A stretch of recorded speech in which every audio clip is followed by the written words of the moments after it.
You are set to go, Pat. Okay, thank you. It is January 14, 2025. This is a regular meeting of the Community Resources Committee. And pursuant to Chapter 20 of the Acts of 2021 and extended by Chapter 2 of the Acts of 2023, this meeting will be conducted via remote means. Members of the public who wish to access the meeting may do so via Zoom or by telephone. No in-person attendance of members of the public is possible, but every effort will be made to ensure that the public can adequately access the proceedings in real time via technological means. And let's go around and see if everybody can be heard. Pat? Yes, I'm present. Present and here. Jennifer? Here. Counselor Mandy Jo Hanneke? Present. And Pam Rooney is present. And we're just missing one person, but we do have a quorum. I want to, there he is.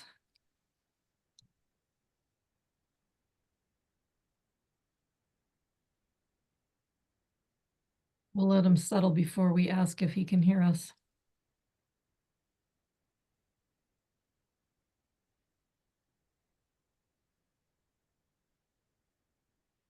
Hi, Counselor Ete, can you hear us? Yes, I can. So you're present. Good. Thanks for the time zone difference. Still joining with us. I want to just run quickly through the schedule of events tonight. We're going to have an update on the rental registration program from the building commissioner. We will continue the University Drive overlay public hearing, and the action items are to deliberate on that, to go through one portion of the solar bylaw. We do have one set of minutes that I discovered in our SharePoint this evening. I hadn't noticed it there before, but it is the March 26th meeting. And if people have seen it, great. If not, we'll put it off for another evening to vote on. And then we do need to talk about not the calendar year, because we don't know committee composition, but we do need to just at least talk about the next meeting. And at the next meeting, we would be doing election of chair. So I do see the building commissioner. I would love to invite him to give us an update. Welcome back. Hi, everyone. We've missed you, of course. I've been watching a little bit. Rob Moore, building commissioner. Yeah, thanks for just a few minutes to give an update on what we've been doing and where we're going with the new regulation that that all of you worked on and the council adopted last year. So since that time, we did have to develop a new permit application system. This is all work done in-house. We have a couple of staff that are very talented and capable in programming and working on those pieces around all their other duties. So it does take a little bit of time, but we were able to get that together and launched around June with the new application. A little later than we would have liked to have launched it. So we did give a 90-day extension to submit applications and sent out 4 notices to landlords on our contact list, letting them know the new regulations exist and that they had a little bit more time to submit their applications. What's different this year with the review is, it's a very thorough review that had happened and just finishing up now, but for the most part happened through the fall into the holidays. But very thorough review of the application to ensure that it was completed properly with all the data that was requested in the new bylaws. You might remember, we're looking for bedroom count, bathroom count, occupancy information, and it's very detailed down to the identification of each unit in each building. So that's very different and a whole lot more time on the application process for the applicant. What we have been doing is comparing it to assessors data, comparing it to land use permits and conditions that exist on those properties that have land use permits, and then connecting all that information. So building out the property record in one location. This will all eventually be easily accessed by the public and available, but right now is available to us. In fact, we can report on all of this information right now down to the bedroom count by each unit. Working with the applicants that needed a little bit of guidance on how to put in that, particularly the larger complexes, there was a lot more time involved. And then we, brought in the management plans, the parking plans, and, have a nice profile of the property as we get ready for inspections. The last step in that process was to confirm the fee, because we have a new fee schedule. And depending on how the applicant put in the information, there could be inaccuracies as it counts by the unit number of units. So, we went through that and made sure the owner occupied properties were getting the reduced rate and so on. And, as a result, we have 1,262 applications that have been submitted, which is just a few higher than, we typically would have. We've issued about 1,140 of those and working on the remaining right now. Of the remaining 90 of the 120 or so are just a payment, or just held up in the payment stage. So we're trying to collect payment on those. But then there's a handful where there's questions or unresolved issues that we're working out. And then then we're going to move into, just comparing it with last couple of years permits, making sure there's nobody missing that we're at least aware of. And as I'm sure I've mentioned before, we monitor the monthly transfers and try to stay current as best we can on the properties that turn over to LLCs or just, other than home ownership based on the where the tax bills are mailed. So that, kind of brings us to what's next. We were, working towards a July 1st launch. Looking like we might not make that, but we're still working hard to try to be prepared. We did hire one of the two inspectors, which was great for us after about 10 or 11 months of searching for that position. And that individual is training, going through the certification process, and that's going very well. And he will be prepared to get to work very soon on these as soon as we're ready to launch.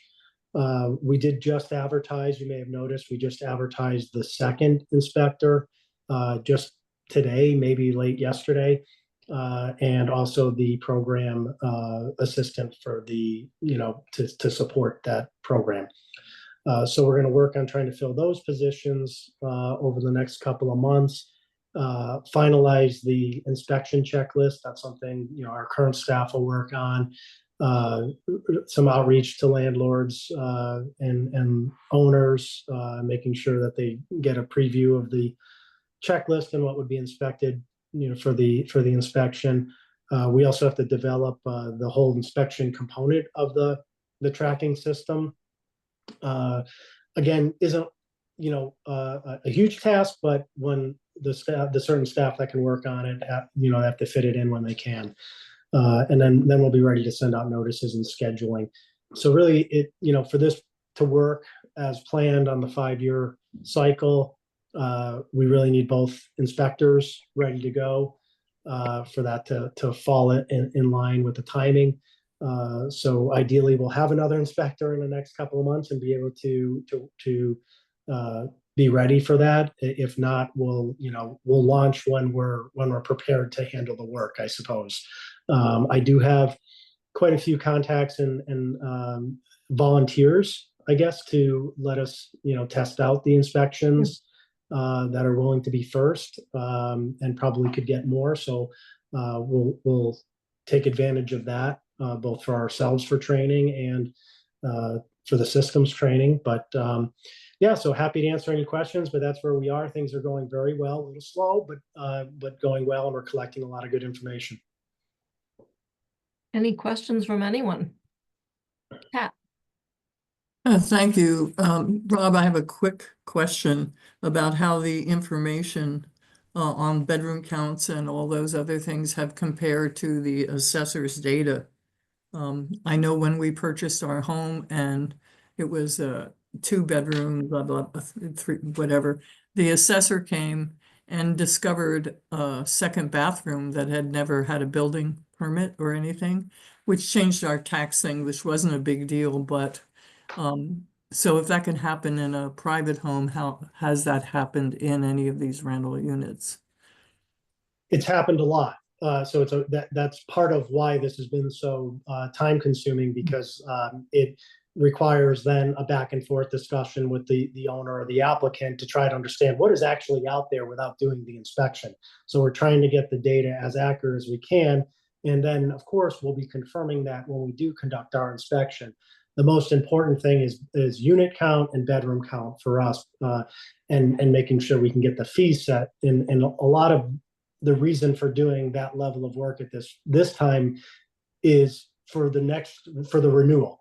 So when we get to next year, we hope to not have to change this information, and it will be a very rapid renewal process and not have any delay at all. You'll actually make your application online and automatically be generated your permit. So that's why we're really taking this time to make sure it's correct. So when we find those issues, we contact the owner. We try to understand. We tell them what we see in the assessor's records. We tell them what we see in the maybe a land use permit, and try to determine if it's something, say a bedroom was added in a basement and it wasn't permitted and it wasn't documented or captured by the assessors, and then deal with that on how to correct that.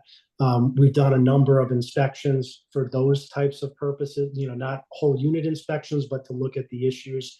In that example, it would require a permit. It would probably require updates to smoke detectors. So we prioritized those and, went out there and dealt with those. And those are probably some of the issues with that, 24 that I mentioned are still unresolved, are probably things like that, availability of the owner and trying to schedule those inspections. When we're all done with this, we're going to provide the assessor's office our information. And they can do what they want with it.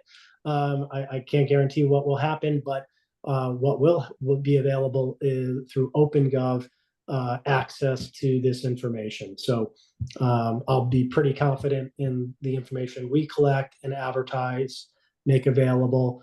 And like I said, as we do inspections, that'll be further confirming what's out there. Thank you very much. Thank you. Jennifer. Yes, well, the first thing, yes, I just want to thank you for the update and all the work your office has been doing. I think the first conversation I ever had with Councilor Haneke before I even came on the council, but I'd been elected, we met at the Black Sheep, and you talked about, the rental permitting and how we could really, make that effective and work. So it's very gratifying to get from that point to it actually happening. So often we talk a lot, but we don't see things implemented. So this is great. And we all appreciate all the work that you and your staff are doing. I had one question though, when you mentioned the inspectors, and that's great. One was hired. I know that was very challenging. And you mentioned they were still going through the certification. Is that because they have to be certified specifically for Amherst, or is it someone new to the field?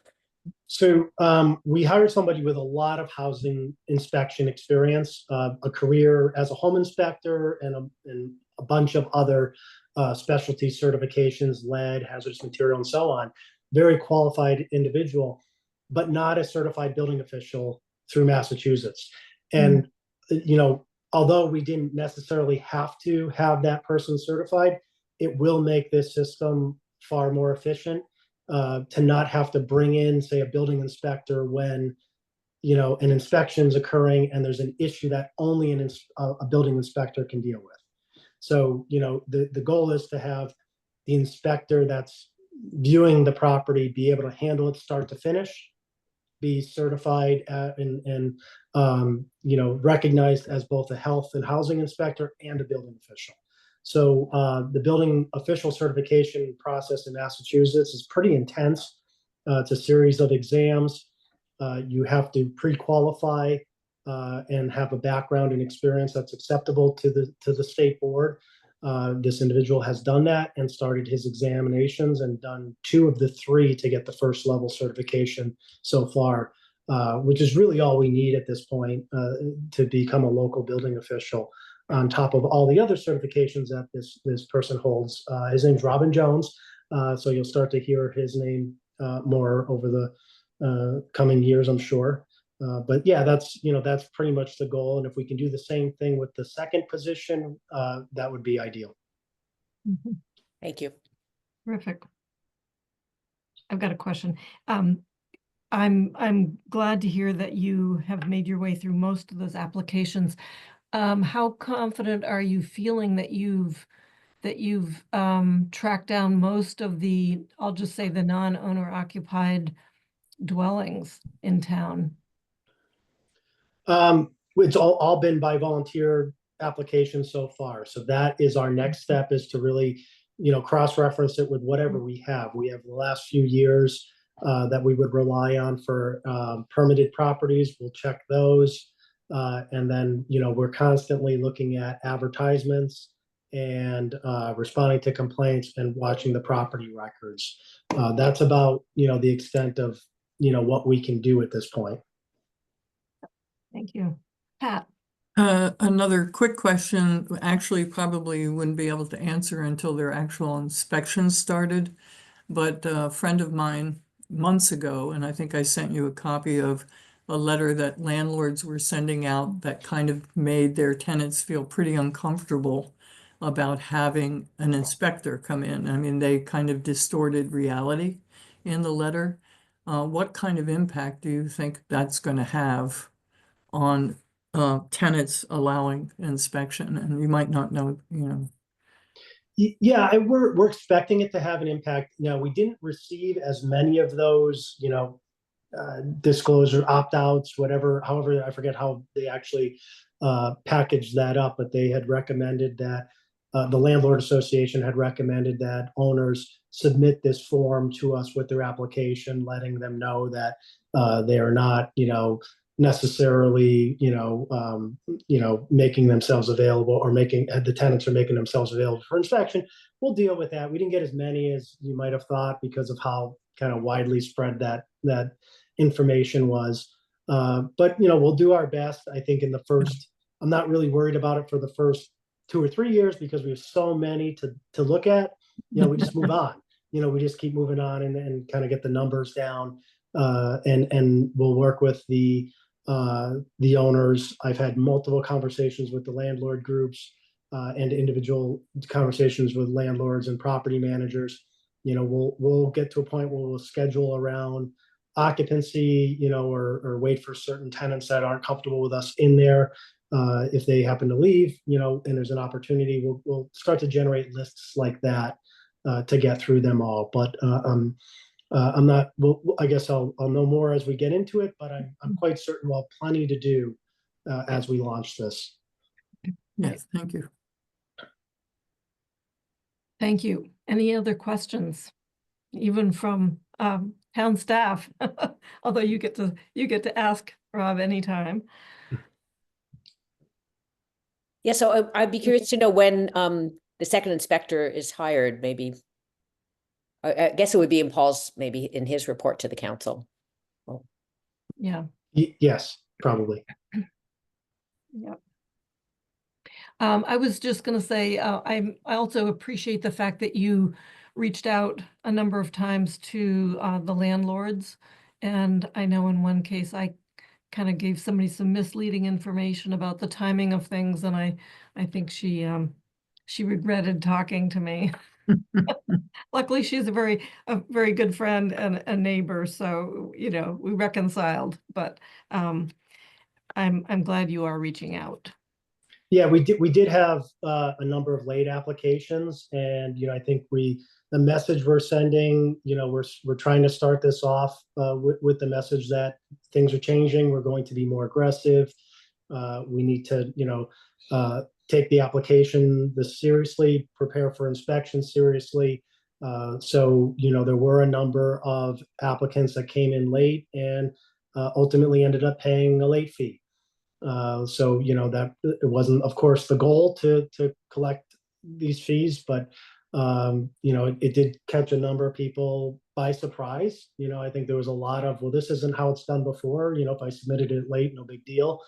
So, we worked through that. We worked with the town manager. We did decide to kind of relax the escalating fee schedule, late fee schedule that is, for this first round. So if there was a late application, they paid one late fee. And that's, what we've done so far, and people have accepted that and moved on. Whether, hopefully they'll keep that in mind when they're applying next year on time for July 15th. But I think overall it's gone well as it could be for something really, something new. Thanks a lot. Really appreciate your time. Okay, thank you all. Yeah, thank you. Take care. Good night. Happy New Year. You too.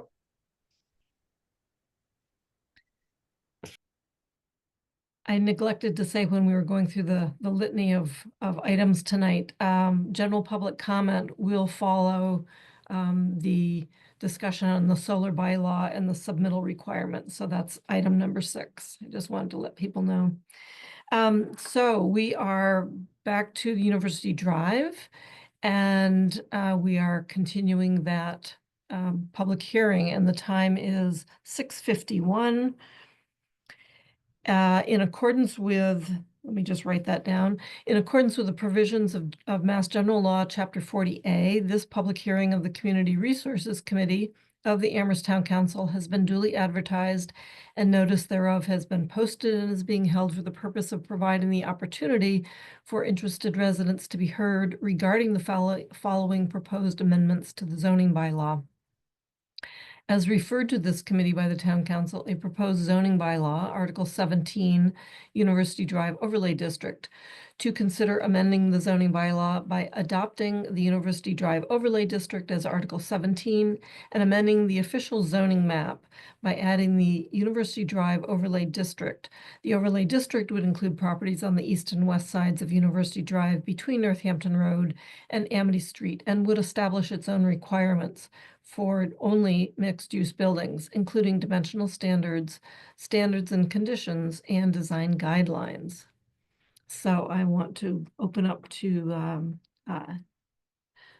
Town Planner Nate Malloy, if you want to, I suspect, walk us through changes that we talked a little bit about, but we hadn't really seen in writing the last time we met with you. Sure, back yes, in thanks. December. Yeah, Nate Malloy, planner with the town. The current draft is dated January 6th, and that shows changes based on conversations with you and with the planning board in December, and tries to address some of the questions. So there were a number of questions that we reviewed in December.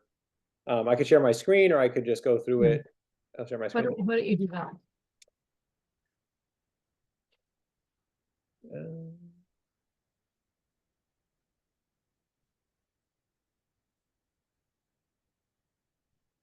And if that's visible for everyone. I'll start at the beginning. The general purpose hasn't changed, and so we're not changing the boundary or where it applies. So it's still from Northampton Road to Amity, on the properties on either side of University Drive and the BL or office park zoning. Sections 3.325 of the zoning bylaw, which is the use chart for mixed use buildings, doesn't apply. So if you look there's some standards and conditions that kind of set out a definition for mixed use buildings, and other things those don't apply. The definition does. So in section 12 of the bylaw, it's a really generic definition, which doesn't interfere with the overlay. The purpose has not changed. The location of the district hasn't. And once we start getting into some of these standards, this is where there's been updated language. So here we say there is no provision to waive or modify dimensional standards in the overlay district, except that the permit granting authority shall determine the appropriate lot and building coverage when there are multiple buildings with different principal uses proposed on one lot. And so, that addresses the concerns if you have a building that doesn't use the overlay and one that does, or if you have two buildings, what happens there. And so that there is, a provision. Further down, we clarify that the building and lot coverage can't exceed what is in the overlay. So if there's multiple buildings, it still can't exceed the 60% or 85%. And you know, really that's at the discretion of the permit granting authority given a project. And then, you know, it would mean that if someone wants to, you know, if they're thinking about a future use, if the lot's big enough to support a second building, you know, how they design the first one, given that they could have a second one, but it's still limited in terms of building or lot coverage. Before you move on, to, Sure. Nate, can you go back to that? Mhm. 0.34, because you say, in any case, the total building and lot coverage, you know, will not exceed the amount listed in this section. What is the need then for the item above it, which is, whether it's 1 use, 2 uses, 5 uses? It sounds like the permit granting authority has the authority to accept anything up to 60% building coverage and 85% lot coverage. Why do we need to spell this out? Yeah, I think previously this had read that there is no provision to waive or modify any of the dimensional standards.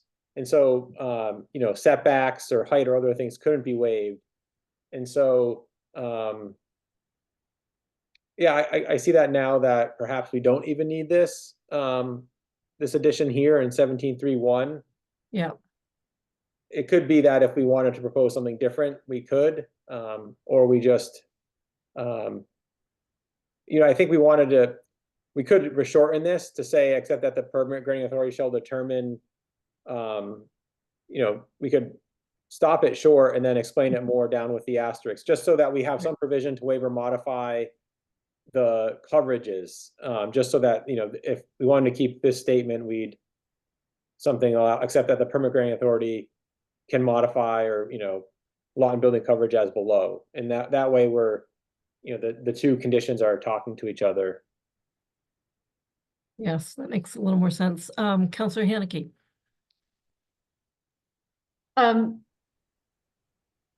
I got a lot of questions. It sounds like we're asking questions as Nate goes through, or are we waiting till the end? I think it makes sense to ask as we go through, otherwise we're out of context. Okay, well, I'm gonna go back to 17.0 then, because I thought we might be waiting till the end. Yes. 17.0 is general. I'm trying to figure out how legally binding section 17.0 is, or whether it really is just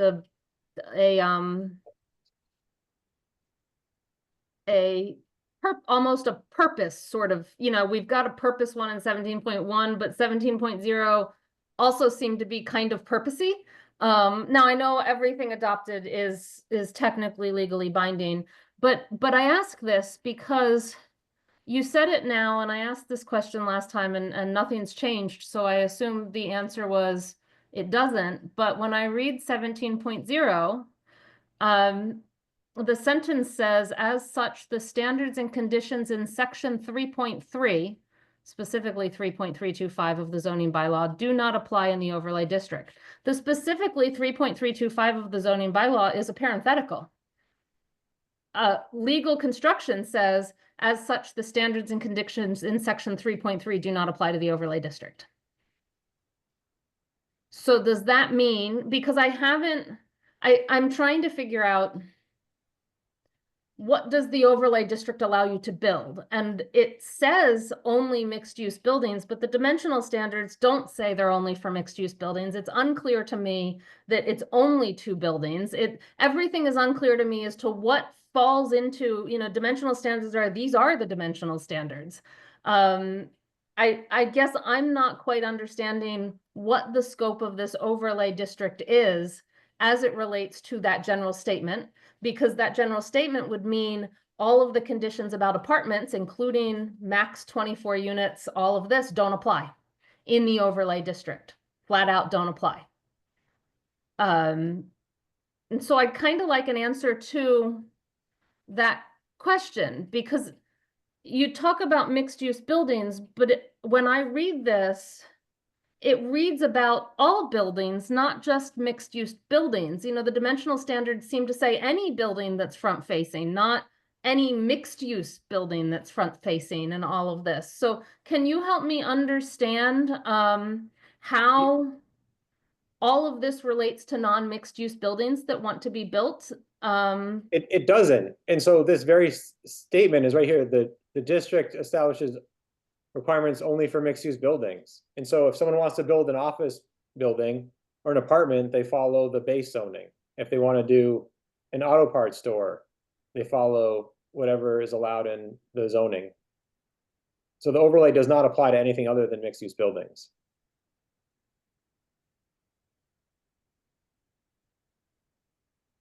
But then you say none of the standards and conditions in section 3.3 apply. None.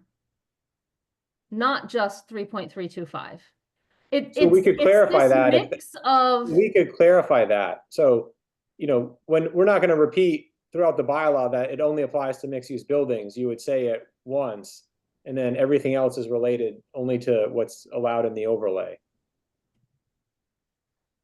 I guess then I think this bylaw needs clarified even more about all of that, because it, you know, the titles are dimensional standards. The whole overlay district is just overlay district. It's not mixed use building overlay district. And then when you talk about statements of standards and conditions in section 3.3 do not apply, you know, I read that as And so we any could just, standards, and then you're talking about multiple buildings, and you're not always restricting it to multiple buildings in an overlay district, you know, as we go down. And so I see words, but I also see other words throughout this document that seem to conflict with that. Everything mentioned in here is only mixed use buildings. So if we just changed it to read that, as such, the standards and conditions of 3.325 do not apply. To me, I don't, you know, if we wanted to add if we wanted to clarify this right here, then we don't have to keep repeating again that it only applies to mixed use buildings. So I don't know, you know, if someone were to read this and say, well, geez, I'm reading these dimensional standards, I think it applies to my office building. We would go back and say, no, it only applies to this. Right. So we're not saying it's you know, for mixed use buildings. And so typically in our bylaw, when we create a name for it, it's pretty generic. We just call it an overlay district. We could start getting more specific and say it's a mixed use overlay district. But other bylaws will just say it's a research and development district. We don't say it's a, you know, biotech. We actually have an R&D overlay district, don't we? Yeah, And yeah. called R&D. But it doesn't specifically say what kind of research, right? It's just an R&D overlay. And so, you know, if we think it's helpful to change the title and say mixed use overlay district, we can do that. I think that would be helpful. And I think the other thing that is striking here to me is that general seems to have a lot of different parts to it. Part of what those words are purpose sections, and part are applicability sections. And so maybe it would be better to split that into, part of it is applicability. Maybe general's not the right word. Maybe applicability is, because until I went back, I assumed the first two sections were more just descriptive of a purpose, not actual legal restricting type language. And I think that's where a lot of my confusion has come from, is it's not, it wasn't clear that section 17.0 was actually meant to be restricting to use types. Like, so I'd ask you to go back and think about that. Jennifer, you had your hand up. I have to get to the mute. No, I was just, I guess what Nate said, my understanding is it, as you've said, an overlay district means the underlining zoning doesn't change. So you don't really have to state that. You're just stating what's allowed in the overlay. Is that correct? Right. So everything stays the same, but if you are availing yourself of what's required in the overlay, what's allowed, this is just saying what is allowed in the overlay district. Right.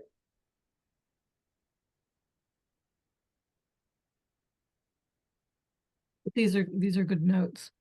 Can we move along? Yeah, I mean, it could be that we add a statement here that, that says the mixed use overlay district shall apply only to mixed use buildings. And then, and then just carry on with what we have here. And so if we add that clarifying statement, applies only to mixed use buildings, then I think that will clarify that.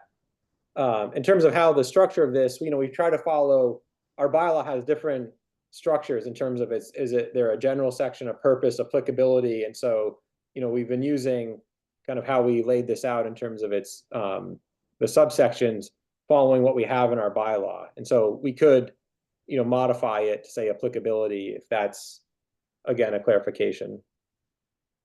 You can think about that. Counselor Haneke. So I guess this is back where I'm confused as to only that applicability.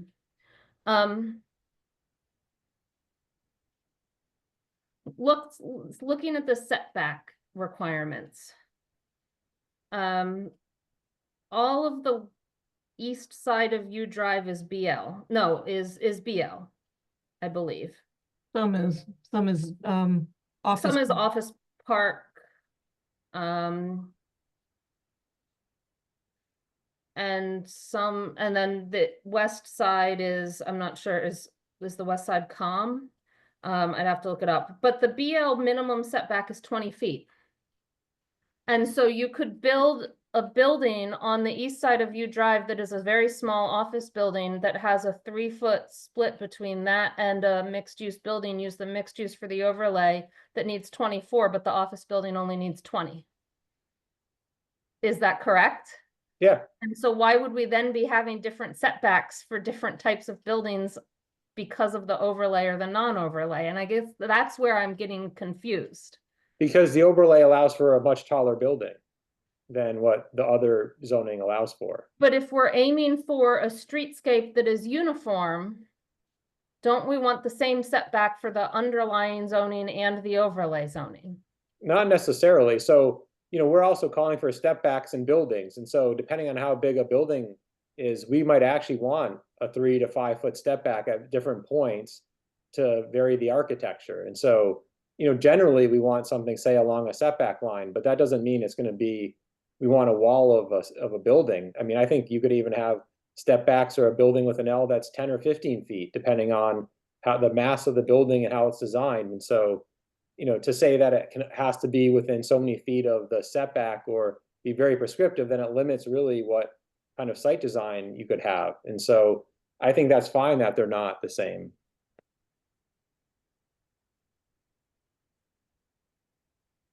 So then So can I ask another question? Could I just say a quick comment? That idea that they're not having to be the same is a good one, because in a sense, the word I would use is that the district can become textured. There can be different, it's not going to be this solid kind of solid buildings. There's going to be differences in depth and setback, et cetera, and I like that a lot. Just a comment. On I that get same, I'm trying to figure out how these all work. So let's take the west side of U Drive, with that 10-foot thing. As I try and figure out how this interlaps with the non-overlay part, the 10-foot, whatever it's called now, 10-foot wide multi-use path. If you've got different setback requirements, how do you guarantee those multi-use paths line up when there could be a building on one lot that, quote, encroaches on part of the multi-use path lineup of the lot next to it? Yeah, there's easements right now that safeguard that access drive. So you can't build on it or impede access. And so it has to be there. And so we're basically converting it to a pedestrian route way as opposed to vehicular. And so there's access easements there. So someone couldn't come in without the overlay and put a building over it right now. There's, so that's protected.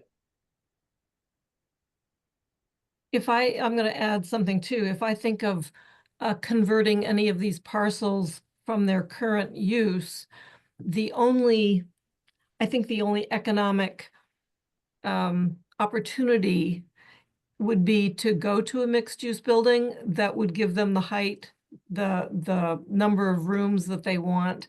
It probably would not be economically feasible to take down one office building and put a new one closer to the street. So I'm thinking that if someone is going to avail themselves of this bylaw, it's only going to be for mixed use because it's the only one that will give them the return on their dollar that they're really looking for. Sure. So the R&D overlay's been here for almost 15 or 17 years, and it's never been used. And the base zoning, the current zoning, isn't really being taken advantage of because of limitations on additional lot area or other issues. And so, we see this, and the planning board sees this as an opportunity to encourage some redevelopment. And so, if, for instance, this isn't used, or there's a lot of questions that say this is adopted and it's not used, well, then I think, we'd have to go back and investigate why not, why or why not. I mean, to have the R&D overlay in place, it was put in place because of one professor at UMass thought they might bring a use down on University Drive and put something in where they could, have it off campus. And my understanding is then they went somewhere else. And so the R&D, I think it's a good idea. It's just, it's never been used. And so, I wouldn't, if someone wants to go ahead and do something with the base zoning, they have that opportunity now. And so if they are thinking about using the overlay, they would use the overlay. They wouldn't say, well, I think I'm going to do an office building and a mixed use building and, figure out how to do this. So, I think there are two different kind of development methods there. If someone is interested in doing an office building, they'll just do an office building. Let's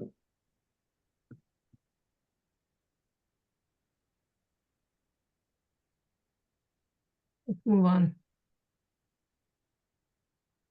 All right.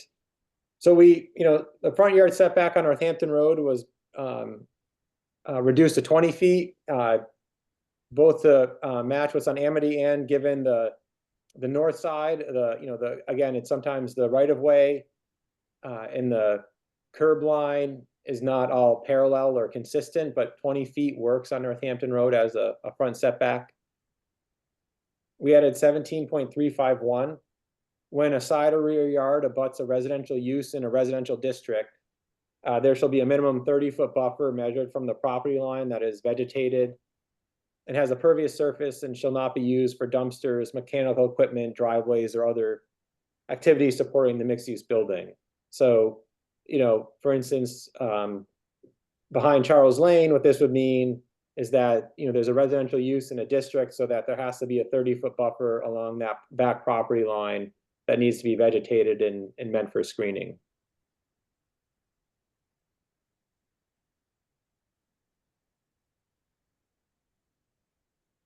Councilor Haneke. Thank you. Two questions regarding this section and these well, more than two questions. The first one's again about this 24-foot setback on U Drive. I understand the need for it on the west side, given the desired for this multi-use 10-foot multi-use path. But why is the east side 24 feet when the stated reason for needing it that big on the west side is not present on the east side of U Drive, and it's currently larger than the 20 feet that's required, at least in the BL portion of the east side of U Drive? Sure, it's still because we allow a much taller building in the overlay. And so, if we're allowing up to 6 stories, it's, looking at how wide of a street you have building to building, if we, a few feet, we could reduce it.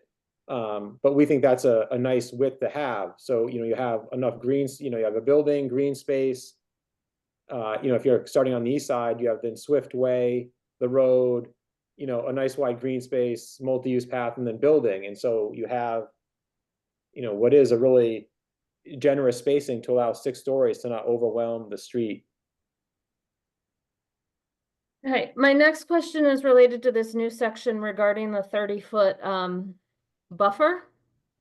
Mhm. I noticed you didn't provide us a map of that 30-foot buffer, so I tried to do my own on GIS. And that 30-foot buffer already has parking lots in it. It already has some accessory structures in it. It has entrances to the actual shopping center within the 30-foot buffer, actual car lanes in that 30-foot buffer right now. And so it seems like, you know, yeah, accessory structures and yeah, all of that. And so I don't quite understand why we would be creating a lot of automatically non-conforming lots by doing this, and why it's necessary to have a 30-foot buffer that does not allow pervious surface when it already has pervious surface within that 30 feet right now.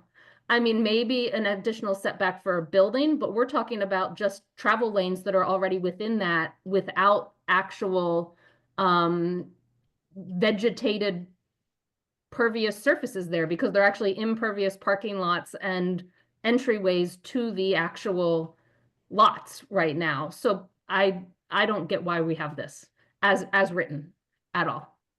Yeah, so again, it doesn't create a nonconformity if someone, if a developer, say, behind Charles Lane wanted to put a mixed-use building in, then they'd have to change how the site is designed. But Would they though? Because if they don't tear down the current building that's already permitted under the current zoning, they wouldn't, right? They could put it in the other part of the parking lot, right? I mean, you're saying that the building that's there could stay. we Right? say to support the mixed-use building.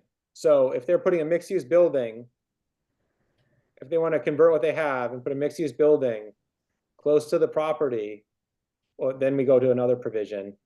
They would have to, right, they'd have to eliminate, if they were going to put a mixed-use building, they'd have to eliminate a row of parking and have a buffer.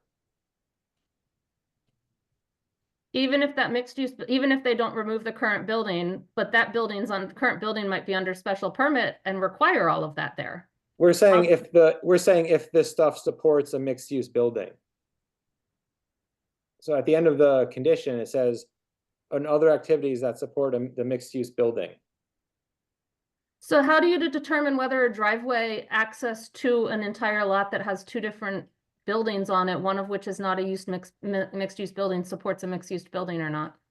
So in this one, there's two separate properties. The access is on a different property off Amity than the one that the rest of the building is on in the big shopping plaza.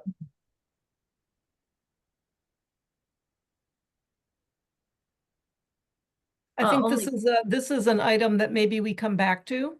I think these are good questions. I would also interpret it as Nate has been describing, though, is if the existing building stays, it stays as it is. If someone is going to take advantage of the overlay and build a mixed-use building closer to University Drive, conditions would apply to that portion of the parcel is the way I would read it. Mm-hmm. And we could clarify that if that needs to be. I mean, I guess this is where I've got concerns about this section, because if you're allowing both the overlay permit and a non-overlay permit, how do you squelch, how does this section work with that when the underlying permit requires those parking spaces within that 30-foot buffer? Well, we're saying that it doesn't. The underlying permit that for the Amity and U Drive. We're saying that the overlay doesn't change that because it applies if there's a mixed-use building put in. Right, but if the building that's there stays. Right. And they choose to put a mixed-use building on another portion of the property, what do you do with the portion of they're not even doing any construction on that part, and that part's there for the non-mixed-use building. Yeah, so then it remains because it's not supporting the mixed-use building. So the existing. Well, I guess that's my question. How do you determine whether those spots end up supporting the mixed use building or the non-mixed use building on on a lot? Because we asked the applicant we require them to submit a parking utilization study Mm-hmm. and management plan. So I guess I just don't quite. So if, So so that if would someone then in this require that example, those if someone parking proposed a spots can building on the only front be of a used for property, patrons of a certain building? Is that what you're saying? That they'd have to sign that, and then that who would monitor that? that's what happens now. So on some of these properties, they'll say that these are assigned to a certain part of the building or uses. And so it becomes an enforcement issue. If someone, comes back and says, oh, these 30 parking lots behind this building, tenants are parking there overnight and they're not supposed to be, then it becomes an enforcement issue that's part of a condition of a permit. So can I ask another question then? Quickly. If we don't require it for this because parking for a non-mixed use building isn't a problem within 30 feet of a residential use, why is it a problem for a mixed use building to be within 30 feet of a residential use? Again, it's the height of the building. But this So- isn't, no, but you're not saying in this that the building can't be within 30. I mean, the building is, but you're adding all this other stuff. Mechanical equipment, dumpsters, delivery access, parking, driveways. We don't have a problem with them being within 30 feet of the property line of a residential use right now. So why does it matter, no matter where the building is, that their parking would also be within 30 feet of a residential use? Why is Sure, well, that actually, 30 so- feet issue not a problem for a commercial building, but a problem for a mixed use building? Actually, there have been more complaints about this in terms of smell and noise, but it's difficult to manage because of what came first and, and how things were built and permitted. And so if we were to permit some of this now, we would probably have an additional buffer.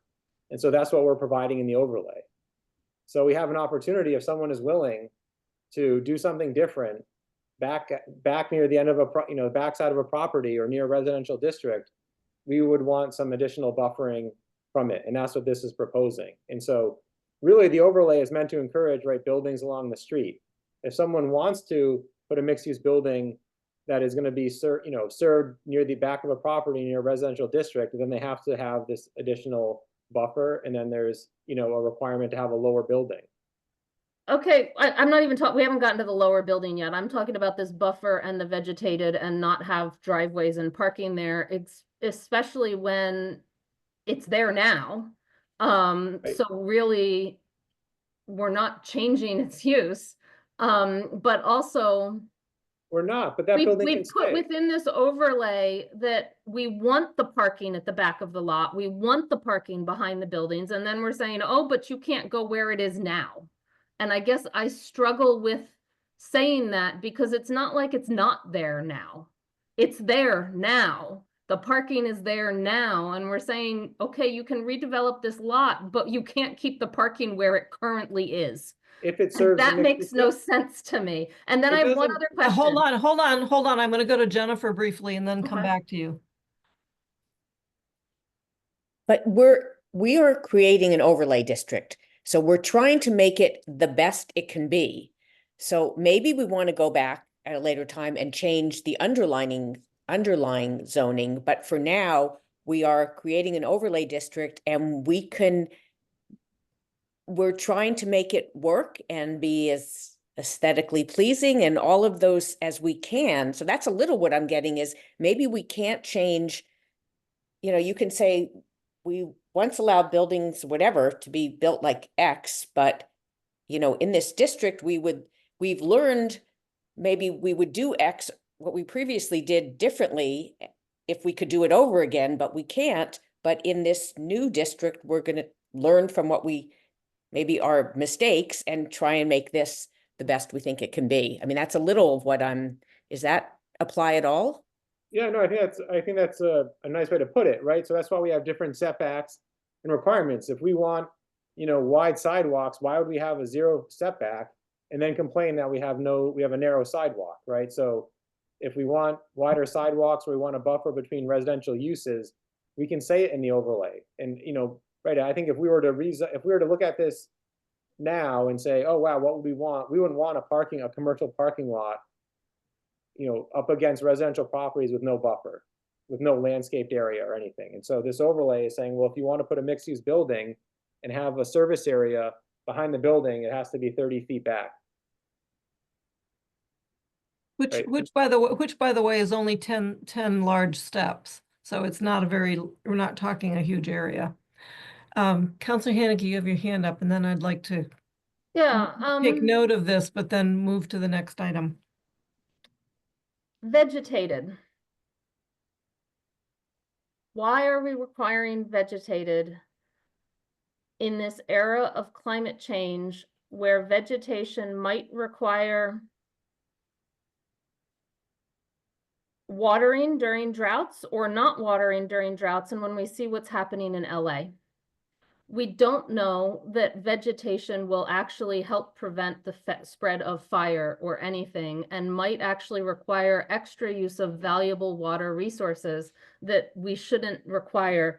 In many parts of the country, many parts of the country are moving towards native plants, but also when there are issues with drought and water issues, moving towards just rock coverings and other coverings that are not active vegetated because they don't need requiring supplemental water or anything. So why would we be writing into our zoning a requirement for vegetation that might require supplemental water or help spread fires, when you could do it, when you don't have to do that, and you could actually maybe make something a little more climate resilient, potentially, depending on where we are? We had a major drought this summer. Jennifer, Wildfire and high fire areas, that vegetation that just dries out is either a waste of water to keep it from drying out or is a fire hazard. Why are we Jennifer. requiring vegetated? I just have to say, my empirical observation, having moved here from Los Angeles, my old neighborhood is currently evacuated. You cannot compare the two. We are not the Southwest desert, which is a fire and drought area. I mean, I think that's to say they had a problem with vegetation that spread fire in an area that's had, like literally 0.02 inches of rain. I mean, I just don't think that applies to our corner of the Northeast in any way. I just have to say, I don't. Yeah, I mean, if I had to respond, I think that Like someone in Norway talking about what's going on in Morocco, but sorry. We're not prescribing what that means, right? So the permit granting authority would have the ability to say, let's do some, drought tolerant tree species, plant species, use this 30-foot buffer as part of stormwater management so that, it helps with infiltration and the trees can survive once they're established. And so, I think to say, oh my goodness, it's going to be a wildfire hazard, it's a 30-foot buffer meant to help screen the neighbors from parking, buildings, dumpsters, and other uses and impacts. And so we do this all the time right now in the bylaw and in practice. So using vegetation both for screening and stormwater management for, to reduce heat island effect. I mean, there are a lot of benefits of vegetation other than just, providing fuel for a fire. Yeah. I guess my bigger question is though, the planning board likes the overlay, and I think next week they'd be willing to vote to recommend it possibly. They still might have some questions about sections, but I guess my question is, is there general support for the overlay, or is this, are we just going to keep saying, well, we have a lot of questions and we want to keep working on it, or is it really going to the point where, there isn't support for it right now? Because it would have been great to have these questions in advance, and then we could have addressed them. And so, what this will do is we can keep discussing it, but I think the planning board is feeling like they support what it's doing. I think they're comfortable with, they haven't reviewed these changes. We talked about them at last meeting, but, I think as the permit granting authority, they feel comfortable saying, okay, we understand what it means to have a vegetated buffer, right? The applicant can propose what they want and they can respond. And so it could be, evergreens, it could be low-lying shrubs, they could say, let's have it be xeriscaped except for trees. And so we're not, getting to that detail in terms of what exactly it means to have vegetation. Thank you, Nate. That's actually a really good point. Mandy. To answer Nate's question, I supported it before a number of these changes were made. I actually think a number of these changes make it not as friendly for building residential buildings, which was the whole goal of this overlay. I don't like the 3-story limit at 100, within 150 feet. There's many buildings within that 150 feet right now. Again, we weren't provided with the map. I had to try and make it myself to figure this out.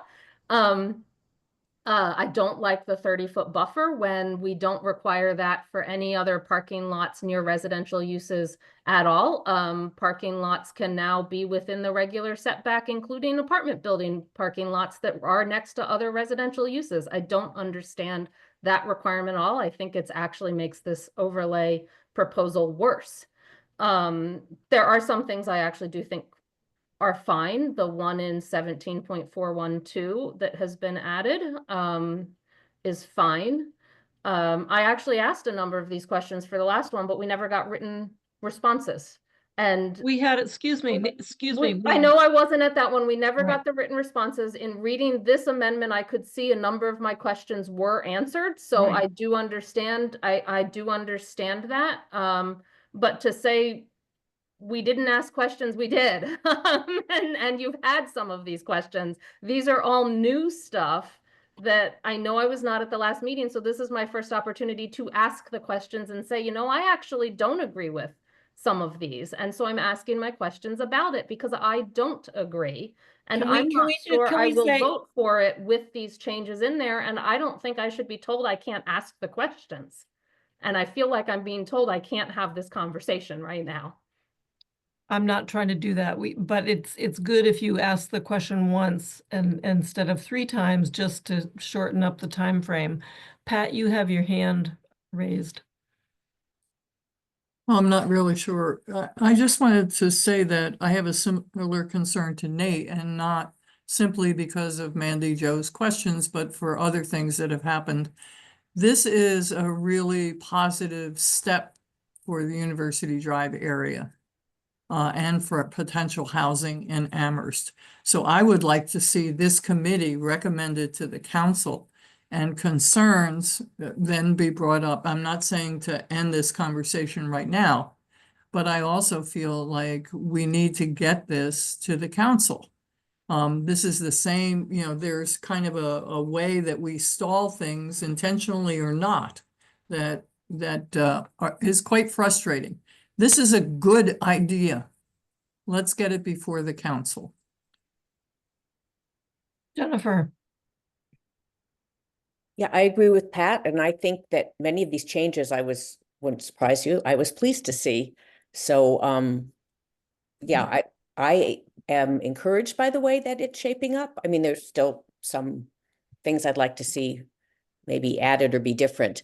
So I did have, I don't know if we're going, because I had a question about 17.361. So I don't know if we should just wait till we get there. Yeah, I think we should probably keep going one by one. I do want to note, though, that we spoke about the solar bylaw coming on. I was going to give it until about 8 o'clock before we switch gears to the solar bylaw submittal requirements. So it's a half an hour. That's some time for some conversation. I really think we need to push this through tonight. Otherwise, it's the same old, same old. It gets, and I think, Mandy's questions can be hard. And she can sound quite testy. I think the questions can be answered. I don't like some of the things that Jennifer likes. I probably don't like some of the things that Mandy likes. Let's get it before the council. I haven't spoken a lot on this, but the presence of Charles Lane and if and when anything happened on this parcel next to them, that is the Cayman's rental unit office, it's an active area. If anything were to change on that parcel, from experience, having a nominal 30-foot buffer of vegetation, screening, fencing, we don't know exactly what shape that would take, would be a godsend. At the current moment, between my house and the limited business district on Triangle Street, there is nothing really between the property line and the pavement And there was no official vegetative barrier or solid fencing to help screen the parking lots and the ATMs and all of that from the neighbors. So I think the neighbors on Charles Lane would actually very much appreciate having this as a gesture to just stepping back, new construction, new if it is in fact new. I think frankly, I would support this. Can we keep going? We talked about building height. We went up a little bit, but not as much as the 75 feet that I think the planning board was talking about. Right, 70 feet. I don't think, you know, I actually think, I don't know if anyone would actually get to 70 feet, because at that you trigger high-rise construction standards, and so they would probably be at like 69.5, but, you know, 70 feet should accommodate the way we define height, should accommodate that. Jennifer, No, I'm sorry. I thought I'm actually have 6.2. So if Nate wants to speak to 17.361. I would just go to the 362, then other change was, what Mandy referenced, if a mixed-use building is within 150 feet of a residential dwelling on a lot in a residential district, you know, there's a height limitation there. And so, you know, this applies to the Charles Lane area, and just on the southern end on Northampton Road, you know, there's 1 or 2 properties. So really this is, you know, would only apply there. If you were you know, putting a mixed-use building in the middle of the road or on the west side, this, you know, this condition doesn't really apply. I had a question about this. okay, Jennifer, and then Councillor Haneke. And I very much support the within 150 feet. Charles Lane was in my district last council section. It's not now. And those are, you know, smaller homes on small lots, and they would really be, there's no reason why we can't give streets like that some buffer from a 6-story, you know, building, and have a step back where the buildings are lower that are adjacent to those properties. For 17.631, I thought that we were going to have the step backs at the 5th floor, not the 6th. Or when we were talking about 5 stories, there was going to be a setback for the 5th. It seems like to have 5 stories before the setback, that just feels like a really, feels very massive. So did the planning board discuss it all, stepping back after the 4th floor? No, I think it's always been this. So, you know, I think the consideration was we allow 5 stories downtown, and so we'd have an additional floor. Perhaps when it was only 5 floors, maybe then that would have been stepped back, but they're really only, the consideration has always been just the upper floor would be stepped back a bit, not, you know, 2 upper floors. So yeah, I find the 5-story buildings downtown overwhelming, but maybe that's because they don't have the setback that they'll have. I Yeah, think it they're could be. I talking mean, about the setback being exactly what it is downtown. Any additional floor would be set back. So it would look just like the downtown buildings. I know, which I don't love. So Yeah.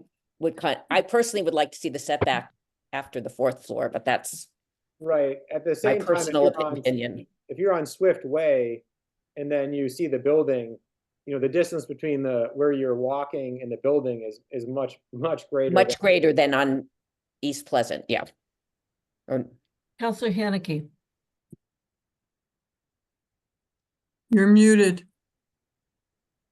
2 questions with 17.362. As it's written, the entire building cannot exceed 3 floors or 37 feet. Which Correct. means the parcel one of the parcels we were talking about cannot have a mixed-use building on it at all. So why would we even bother including it in the overlay? Because 150 feet basically is the whole parcel. The other big parcel, you might be able to avoid it, but why have we written that the entire building cannot exceed 37 feet and 3 floors instead of just the part within 150 feet of the residential dwelling? And number 2, when this was originally proposed, the planning department put out an estimate as to how many approximate residential units that this overlay district could actually house if it was fully built out with all of the provisions that were listed in it. With these change and the 30-foot change and all, because that 30-foot obviously changes how many parking places you can have, and where your lines can be, and so you're able to build on even less of your lot than you were before. What is the new estimate for how many residential units this overlay district might make, and what's the difference between the original estimate and all of these changes? Sure, the 150 feet doesn't,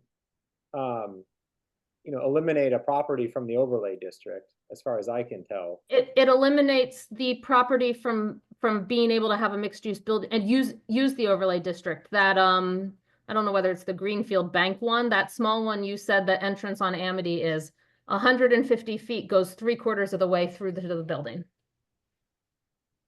I think perhaps the wording on 362 could be changed a little bit to be clear that any building within 150 feet of the adjoining structures must be at a height of 37 feet. That's how I interpret it, but let's maybe make But that. that's not what it says. It says the building shall not exceed 37 feet and 3 floors. It doesn't say the portion within 150 feet. That's why I just said, let's modify this text to make it clearer that that's what we mean. That within 150 feet, your height is restricted to 3 floors.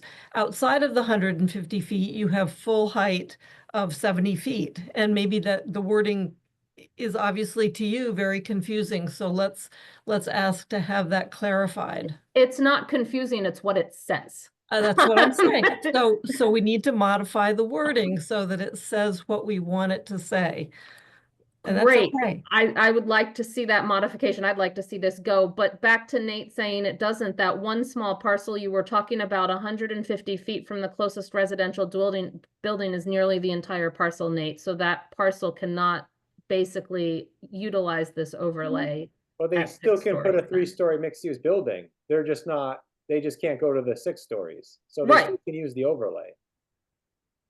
What I'm saying is we lose the 6 stories on that portion, and they're already allowed a 3-story mixed-use building on a BL, maybe not at the same lot coverage, but But BL they're already limited in allows a terms of lot 3-story area mixed for, use. in the BL, you're limited Right. because of additional lot area per family. And so, staff So would that's say my we think- question, with this addition, Right. what is the difference between your original estimate of how many residential units this overlay could potentially create and the new estimate on how many residential units this new overlay could create? Because I see it actually eliminating a whole lot of residential units possibly. And I'd like to know what that estimate is, because that 150 is the entire length of U Drive is a residential district. Right now, you're right that the only places that it hits are the Cooley Dickinson parcel, the empty parcel on Route 9, and the real estate on Route 9, and those 2 parcels at the top near Amity are the only 2 that have a residential dwelling on a lot within a residential district within 150 feet, because the corner lot has a residential dwelling across Route 9 within 150 feet. So is that also intended to apply, or is it is not across Route 9 intended to be measured? Because there are residential uses across Route 9 that are within 150 feet of some of these parcels. Yeah, but it's not abutting the property, and so it wouldn't apply. So, my idea in terms of the number of units has not changed at all.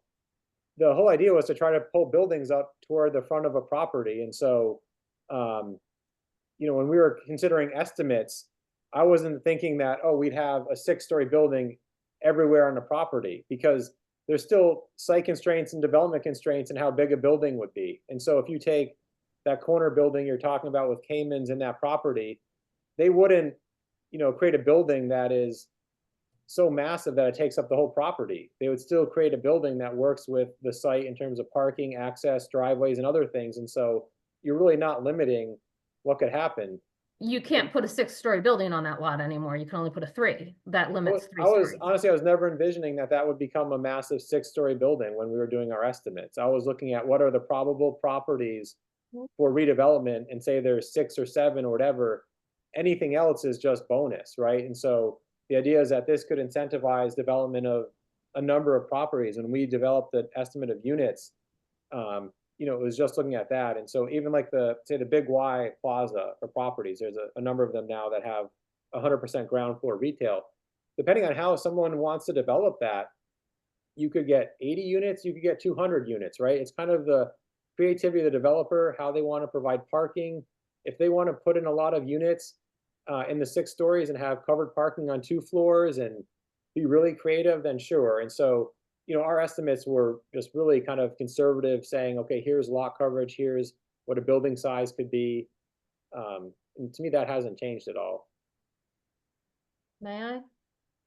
Counselor Haneke. Thank you for that explanation on that. I'd like to go back to my question regarding lots 13D8 and 13D9 that border Route 9. Both of the lots are within, quote, within 100, there could be buildings, quote, within 150 feet of a residential dwelling on a lot in a residential district. It's not abutting, it's within 150 feet of a residential lot. Again, that means the residential lots across the street with their front facades can't have 6 stories within 150 feet on how 17.362 is currently written. That Mandy, doesn't seem to Mandy, be I'm the gonna intention. interrupt. Can I'm I gonna- finish? That does not seem to be the intention, and therefore, you know, because those are the Route 9 facing ones that if we want them 6 stories, 17.362 should make clear that 13D8 and 13D9, and frankly, potentially even some of 13D49. That one I don't know, because who knows what we're going to do with that one, because that's sort of one of the entrances to Cooley and all. How does all of this apply? Does not apply. The question I have is also to that 30-foot buffer. It would seem that 30-foot buffer also applies to that too, potentially, because they are, that one uses the words abuts, so I don't know what abuts means when there's a road in the middle, but 17.362 doesn't use the word abuts, and so those residential houses across the street would constrain building in 13D8 and 9. And I think if we're trying not to do that, we need to rewrite that for that purpose too. Mandy, I want to make sure that you are reading the 150 feet properly. It is not from the property line. It is from the actual dwelling. I know. I Okay, measured okay. using GIS Okay, from the I'm just- dwelling line. Just And it double reaches checking. across the street and past the 30-foot buffer into those 2 lots. This is why a map would be helpful. I read it correctly. Good, okay, just just wanted to make sure you were. So Nate, on 362, maybe the word abut is Right. is appropriate. Let's move on. Okay. Well, let's make the adjustment. Thank you. Yeah, I'm making notes, so there's a few sections where I would update language. I'm doing it right now on a paper copy. Would in an abutting residential district? Right.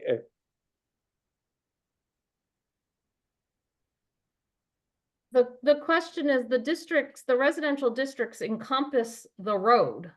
And so they do technically do. abut. When you look at the GIS, I believe they technically encompass the road.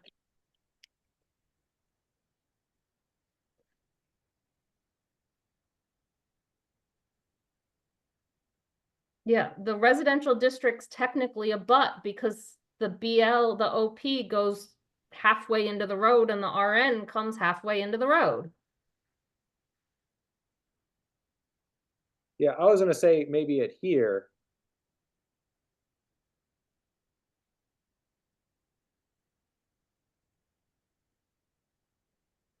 anyways, that's why I'm taking notes so I can review it, but going across Route 9 wouldn't impact that. So, unlike the 30-foot, it's an abutting use in a residential district. Route 9 isn't an abutting property across Route 9 in the same respect. If we keep moving down to changes, we added this new one in terms of permitting. So the parcels that are listed, the ground floor shall be exclusively occupied by any non-residential use other than parking. However, up to 15% of the ground floor may be used as incidental or common space to support the upper floors. And so this is saying that, in that corner by Ginger Garden and Big Y, essentially 100% of the ground floor, except for this 15%, has to be a non-residential use. And then all the upper floors can be, whatever, a mix of residential or other.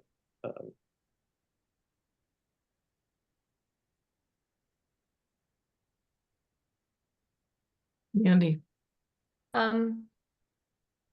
One quick thing about section 17.3, the title, please fix the spelling of the word standards. Section 17.4, I'm gonna ask the question again, are these requirements waivable? Because they are not dimensional requirements, and the dimensional requirement, the waivable section in 17.3 specifically seems to apply to only section 17.3. So my question is, are section 17.4 and 17.5 standards waivable? I want them to be, I just want clarification that they are. They're not. Why not? What part of this bylaw says they're not waivable? If it's stated in a bylaw, it's not waived unless it's stated it's waived. And so if we wanted this to be waived, we would have a provision in here saying it would be waived or not. And so typically when you write a bylaw, you can't be like, oh, I'm going to waive any part of the bylaw unless somewhere you allow a waiver provision. And So why is 17.31's sentence that there's no provision to waive or modify even necessary? Why is 17.31 necessary if you can't waive unless you state you can? Why do we need 17.31? Because typically we do allow waivers in our bylaw, right? And so this is just helping explain that there is no waiver. Pardon me for maybe being dense. But if the bylaw allows waivers, and so then you state you have to specifically say you don't allow waivers, and so you do that in 17.31, why then aren't the provisions of 17.4 and 5 waivable? Because you haven't specifically stated they're not. So your answers for why you need 17.31 are not conforming with why 17.4 and 5 are not waivable. I think it is. So in our dimensional table now, we have waivers for our dimensional standards. But these supersede those. You've already said that dimensional table doesn't apply. Right, but we're also clarifying that there are no waivers because if you read our current bylaw, we allow waivers for a lot of the dimensional standards. We don't allow waivers, if we're going back down here, to what is considered a mixed-use building. So someone can't waive this 75% and get down to 50% or 30%. There is no waiver for that. Jennifer. Would it make a difference if that statement in 17.31 was up at the top? Is what Councillor Haneke concerned that it seems to only pertain to the 17.3s and not when we get down to the 17.5s? So I don't know, would it make a difference if it was at the top and then it would apply to all the different sections? I mean, we could remove it if it seems like it adds confusion. I don't, having, myself or Rob Moore or others read this, we don't find it to be confusing just because we read the zoning the way we read it. But if someone who, looks at this and says, wow, why are we saying this? Does it mean that other parts are waivable if it's not stated? That's not typically how we'd interpret a bylaw. And so, you know, 17.31, you know, if we think it's redundant, sure, it's also just, you know, it's there to emphasize there are no waivers or provisions to modify. Like I said, because we allow it in the rest of the bylaw. Outside the overlay, we allow waivers.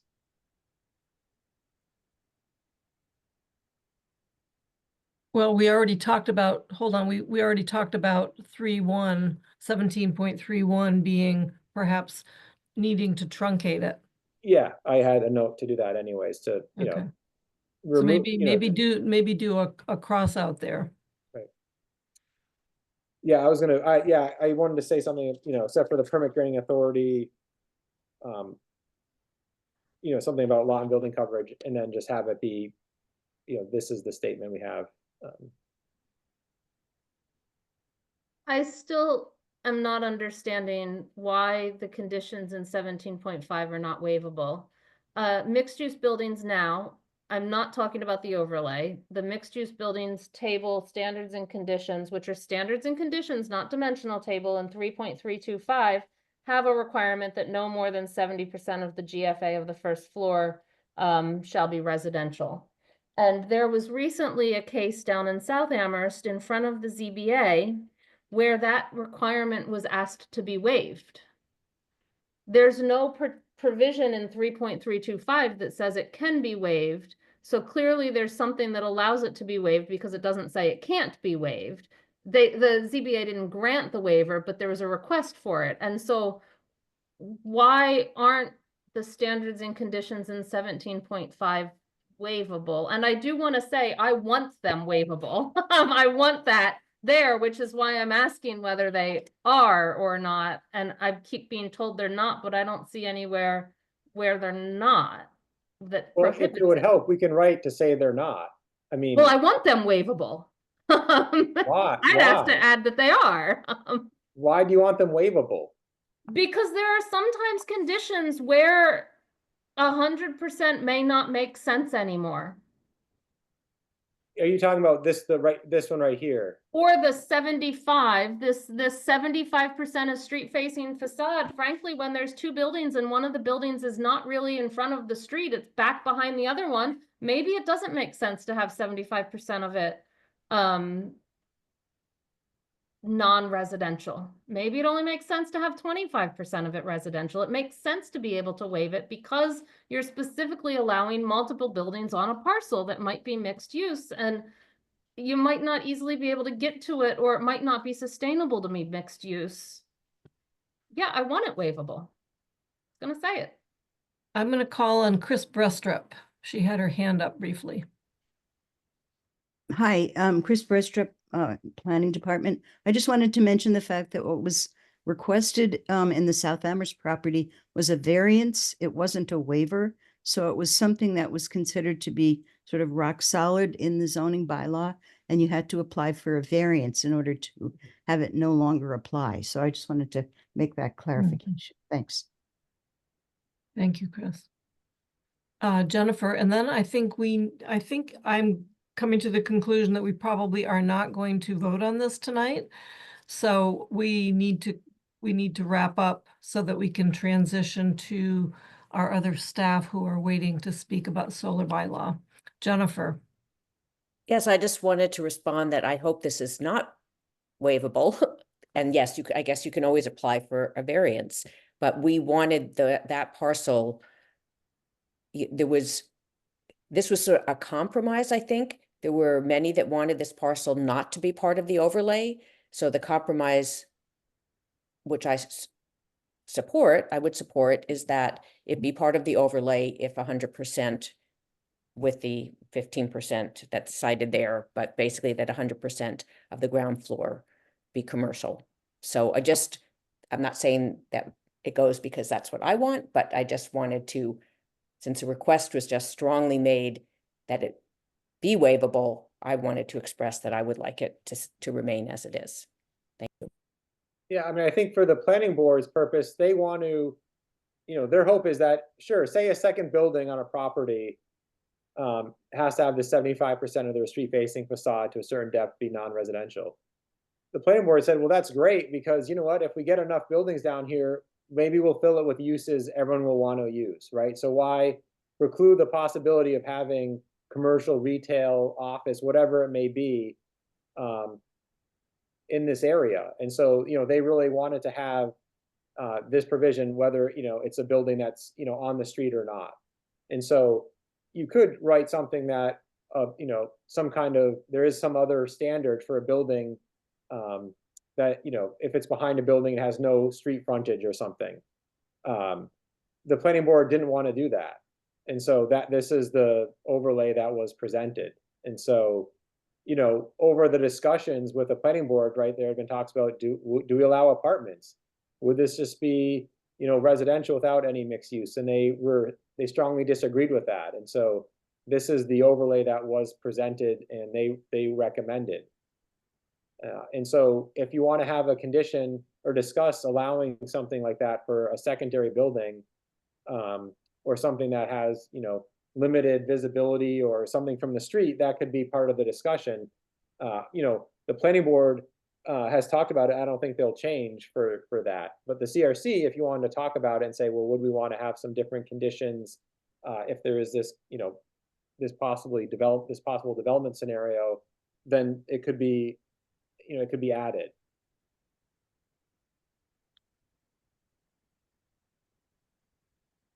Counselor Haneke and then Chris Brestrup. I want to thank Chris for clarifying basically what I was going for. I was using the wrong words. You can always ask for a variance, I guess, if it becomes too unwieldy and all. And so I guess I was conflating variance and waiver, and those are probably two completely different things in zoning, and even though I was conflating them. So thank you for explaining that, Chris. I will say I support continuing this hearing, not just because we don't have a final draft yet, we keep changing it, and we haven't gotten through and I still have some questions, but also because it sounds like the planning board has not concluded their hearing and closed their hearing, and we have specific voting requirements as a council, within which time we have to vote from when CRC closes its hearing, but we also cannot vote within a certain time of the planning board closing its hearing. And so it is wise for us to continue our hearing to ensure that the planning board hearing is closed before we close ours. Thank you. Yes. And I want to ask about that. If we obviously agenda item to, and then I'll come back to Chris, agenda item to establish our next meeting, I wonder if we can use the wording that we make a motion to continue to 6:35 at our next closest meeting, because we have not. Otherwise, I would recommend that we select January 28, 2 weeks from now, as our next meeting. If somebody wants to make that motion, I will make sure that we have a meeting on that date. At which, May I make a comment before you take Yes. your vote? yes, I wanted to say, I'm not feeling at my best tonight. I came because I had said I would come. yeah, But it seems to me that the University Drive Overlay Zoning District amendment is much more crucial and urgent than the solar bylaw Yep. right now. And my recommendation would be that you continue your discussion on the University Drive overlay and put the solar bylaw off to a different time. So I agree with that. we have Stephanie Ciccarello, who has very nicely showed up to participate in this at 8 o'clock. And I want to ask her if somebody could give her permission to speak, how she feels about that.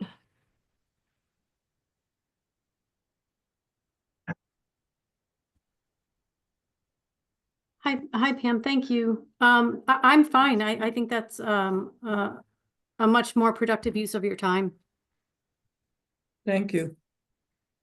Thank you, Stephanie. And thank you, Chris, for, first of all, for having done the work to put that list together.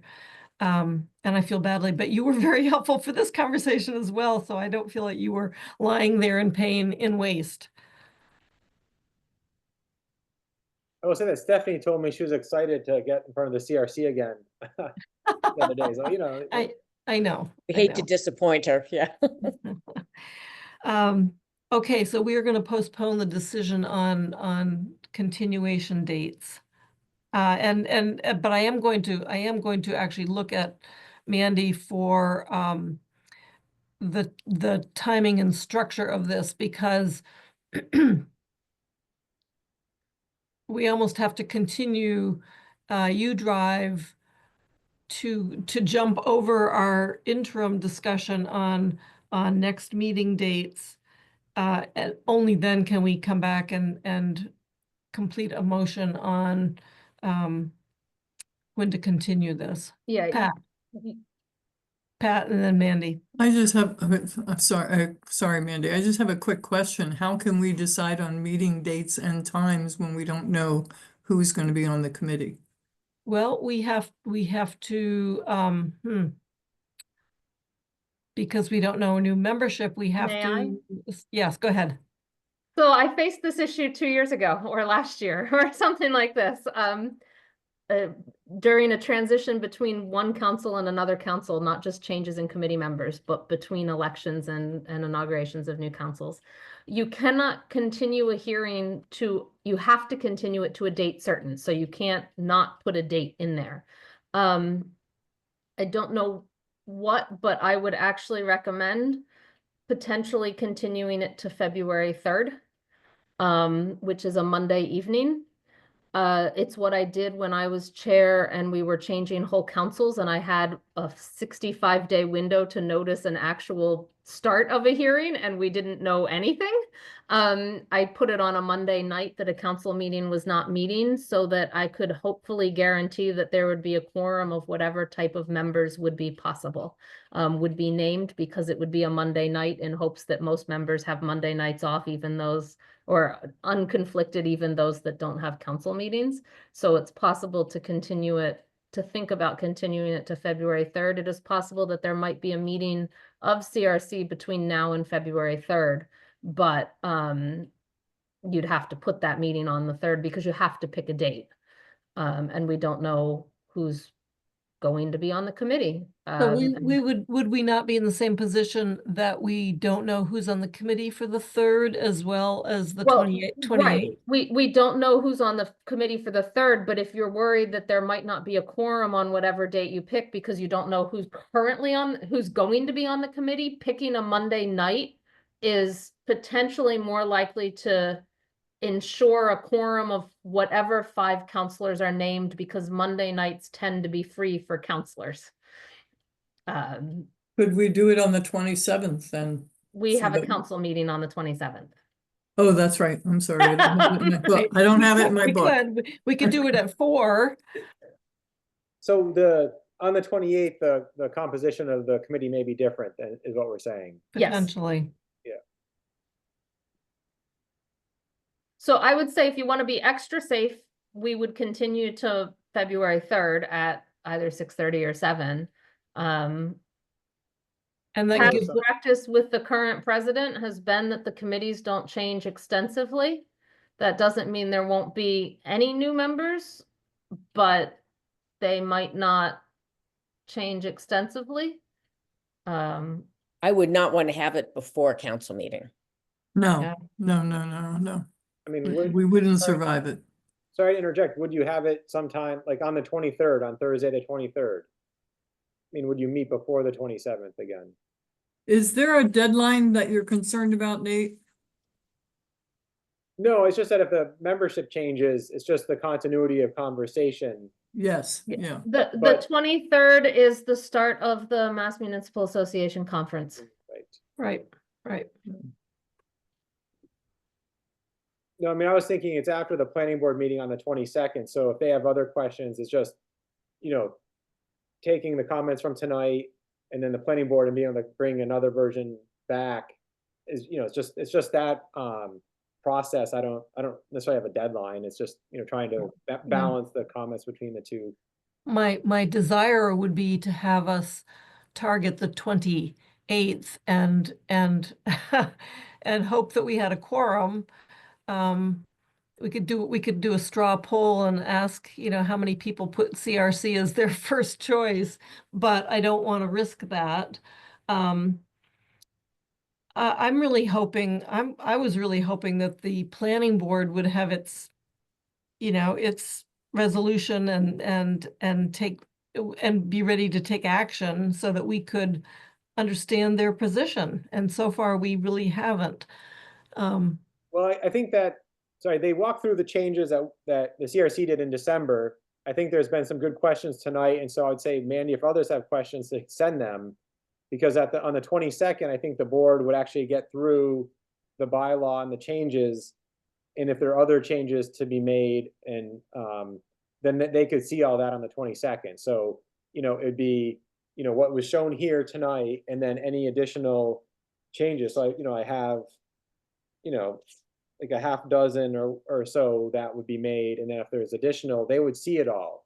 And so my guess is they were pretty comfortable with everything we discussed previously. They just hadn't seen it in writing. And then, you know, they're, you know, I think if we could get through more tonight, I think they would, you know, they might be pretty comfortable on the 22nd if they then spend, you know, two hours or whatever on it. Okay. Okay. All right, so we'll continue along. I do though want to note that we still have public comment period. We have 2 attendees, one of whom is Stephanie Ciccarello.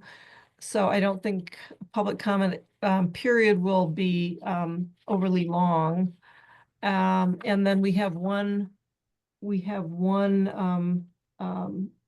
set of meeting minutes to look at.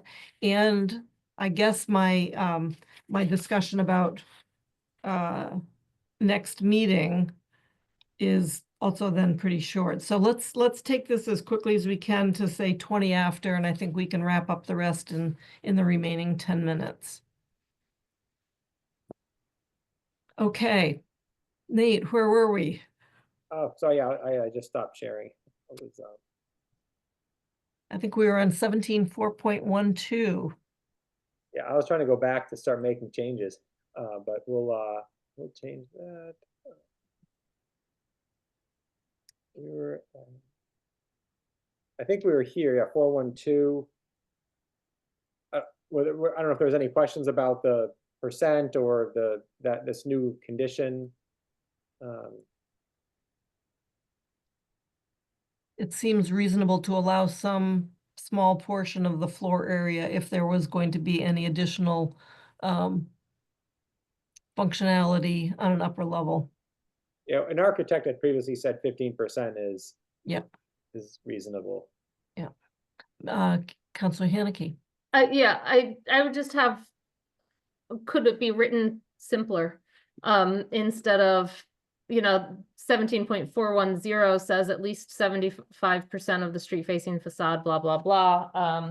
And in the current mixed use building definition, it says no more than 70% of the gross floor area shall be residential use. Instead of this whole 100, you know, exclusively occupied but 15%, could it read something like at least, you know, a minimum of 85% shall be any permitted non-residential use other than parking, you know, to sort of mimic the other ones. That's the only comment I have is, I don't know whether that means the same thing or not, or whether you're hoping up to 15% would end up less sometimes. I don't know. Yeah, I mean, the building commissioner liked this language. I could ask about the other one, just because it's not saying, you know, it's going 15% is the max. So someone might only have 10%, as opposed to the other way that you're at 85. Okay. But That's fine. I was just curious. yeah, 17.511, additional mixed-use buildings on a single lot, whether or not they are adjacent to the street, shall provide the required percentage of non-residential use on the street-facing facade. So this goes back to what, you know, we had discussed earlier. Is there a provision to change that on a, you know, on a second building, mixed-use building?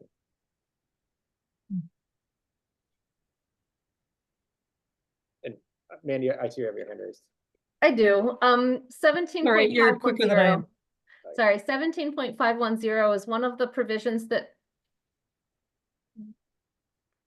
adds in or creates my uncertainty as to whether this overlay only applies to mixed-use buildings, because it says more than one building with any permitted use may be located on a single lot as a standard and condition in the overlay. And so that to me makes it unclear whether that second building has the same dimensional standards and conditions over, all of that as the overlay or the underlying use. I don't know whether that means you can delete this section, but I think that's one of the core things that's creating my complete confusion as to all of what I started saying in 17.0, because this one just talks about any building, and that would imply that a second building uses these dimensions too, these dimensional requirements and standards and conditions,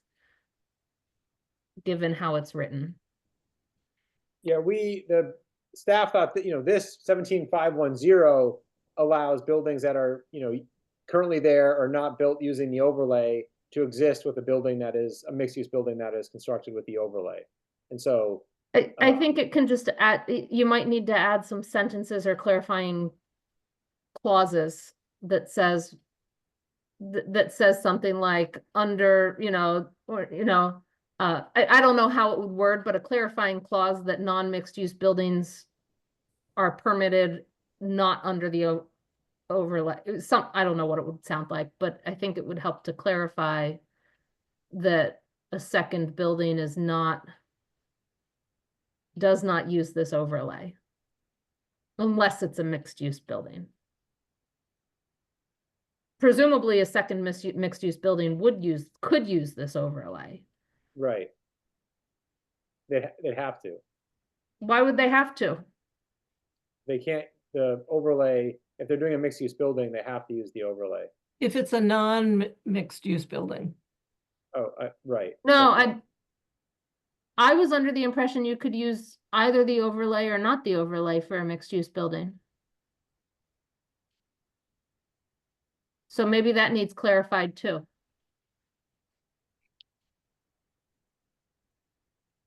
Since it's superimposed. Chris Brestrup. Yeah, so the BL district does allow mixed-use buildings. There's just a restriction on how many dwelling units you can get in a mixed-use building because each dwelling unit requires additional lot area.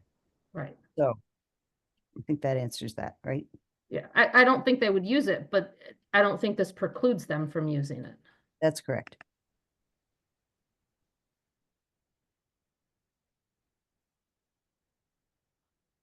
I also wanted to note that this does not preclude somebody building the example that was given was like a medical building where we all go to Northampton and we go to the doctor's offices on Atwood Drive. Do we want to allow those kinds of buildings if somebody wanted to build something like that, like a 5-story Cooley Dick outpost? Does this preclude that kind of building? And I think the answer is no. It's possible. It's possible in the underlying zoning to still support that kind of use. Right, I think to 17.510, I was just making notes about how to address Mandy's question more clearly there. So I think to answer Pam's question, it would not prevent that as a non-mixed use building, but it would have the 3-story limit there. But if they wanted 5 stories, they could build it as a mixed use building with the 6th story being residential, and then they'd have to be under this overlay. But a mixed use building doesn't just have to be mixed use on the first floor. Exactly. It could be mostly non-residential and Exactly. still get to 6 stories, Right. as long as it has at least one residential unit Yep. in it. Right.